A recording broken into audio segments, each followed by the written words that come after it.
Hello all, welcome to the health world and welcome to my channel. ఈరోజు నెటికలు విరవడం వల్ల మనకి ఏదైనా అనారోగ్య సమస్య తలెత్తుతుందా? నెటికలు విరవడం వల్ల మన జాయింట్ పెయిన్స్ వస్తాయా? ఓవర్ ఏ టైం పీరియడ్ మనకు ఆర్థరైటిస్ వచ్చే ఛాన్స్ ఉందా? ఇలాంటి విషయాలు మనం ఈరోజు వీడియో ద్వారా తెలుసుకుందాం. నెటికలు విరవడం వల్ల ఎటువంటి హెల్త్ ప్రాబ్లం రాదండి. అంతేకాదు ఆర్థరైటిస్ అయితే అస్సలే రాదు. మరి నెటికలు మనం ఎందుకు విరుస్తాం? అదొక అలవాటండి. మనం దేనికైనా అలవాటు పడితే ఆ విషయంలో ఎటువంటి లాభం లేకపోయినా మనం అదే విషయాన్ని చేస్తూ ఉంటాం. అలవాటు పడడం వల్లే నెటికలు విరుస్తాం. మరి నెటికలు విరవడం వల్ల ఎందుకు సౌండ్ వస్తుంది? జాయింట్‌కి మధ్య ఒక సైనోవియల్ ఫ్లూయిడ్ అని ఫ్లూయిడ్ ఉంటుందండి. అది జాయింట్ అరుగుదలని తగ్గిస్తుంది. ఆ సైనోవియల్ ఫ్లూయిడ్‌లో కొన్ని గ్యాసెస్ ట్రాప్ అయి ఉంటాయి. కార్బన్ డయాక్సైడ్ కావచ్చు, నైట్రోజన్ కావచ్చు. మనం ఎప్పుడైతే నెటిక విరుస్తామో ఈ జాయింట్‌ని ముందుకు లాగడం వల్ల కావచ్చు, లేదా బెండ్ చేయడం వల్ల కావచ్చు, అక్కడ ప్రెషర్ చేంజెస్ జరుగుతాయి. ఆ ప్రెషర్ చేంజెస్ వల్ల ఈ ట్రాప్ అయినటువంటి గ్యాసెస్, ఈ నైట్రోజన్ కావచ్చు, కార్బన్ డయాక్సైడ్ కావచ్చు, ఒకటిగా చేరడమో లేదు విడిపోవడమో జరుగుతుంది.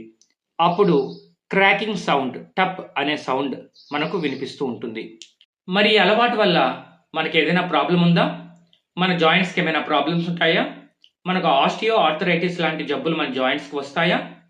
అంటే దానికి ఎటువంటి సైంటిఫిక్ ఎవిడెన్స్ లేదండి. ఒక ఫిజిషియన్ 50 ఇయర్స్ పాటు ఒక చేతిలో ఉన్నటువంటి వేళ్లను నెటికలు విరుస్తూ ఇంకో చేతి వేళ్లను వదిలేశారు. 50 ఇయర్స్ తర్వాత 2 చేతి వేళ్ల పనితీరు ఒకే రకంగా ఉండడమే కాదు, ఎటువంటి పెయిన్ కూడా ఈ నెటికలు విరిచిన చేతికి రాలేదు. అంటే నెటికలు విరవడం వల్ల ఎటువంటి ఎఫెక్ట్ కూడా పడలేదు జాయింట్స్ పైన. మరి నెటికలు విరవడం వల్ల డౌన్ సైడ్స్ ఏమైనా ఉన్నాయా? అంటే ఎక్కువగా అతిగా మనం ఏ పని చేసినా దానిపైన అనర్థాలనే ఉంటాయి. అతిగా మనము నెటికలు విరవడం వల్ల ఈ జాయింట్ స్వెల్లింగ్ వచ్చే ఛాన్సెస్ అయితే ఉంది. ఆ జాయింట్ చుట్టూ రెడ్ కలర్‌లో రౌండ్‌గా ప్యాచెస్ వచ్చే ఛాన్సెస్ అయితే ఉంటది. అంతేకాదు నెటికలు విరవడం వల్ల టెంపరరీగా మనం గ్రిప్‌ని కోల్పోతాం. ఏదైనా సరే మనం పట్టుకున్నప్పుడు అంతకు ముందున్నటువంటి గ్రిప్ అప్పుడు ఉండదు. ఇంకా ఈ సౌండ్, నెటికలు విరవడం వల్ల వచ్చే సౌండ్ ఇతరులకు ఇబ్బంది కలిగించే ఛాన్సెస్ ఉంటుంది. పెద్దవారిలో మనం ఇది అబ్జర్వ్ చేస్తుంటాం. ఇంట్లో మనం నెటికలు విరుస్తూ ఉంటే పెద్దవాళ్ళు ఇరిటేట్ అవుతూ ఉంటారు. మనము ఈ సౌండ్ వల్ల ఇతరులకు డిస్టర్బ్ కలిగించే ఛాన్సెస్ అయితే ఉంటాయి.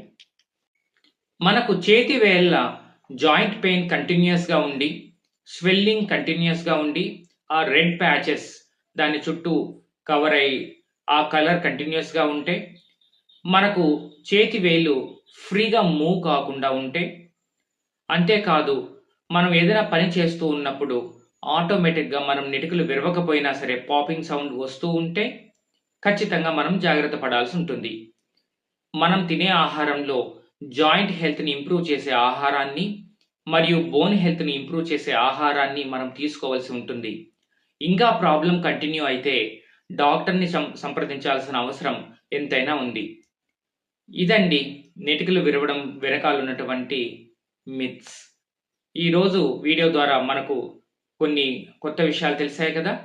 ఇలాంటి విషయాలు డైలీ మీకు అందాలి అంటే ఈ ఛానల్‌ని సబ్స్క్రైబ్ చేసుకోండి. Thank you very much.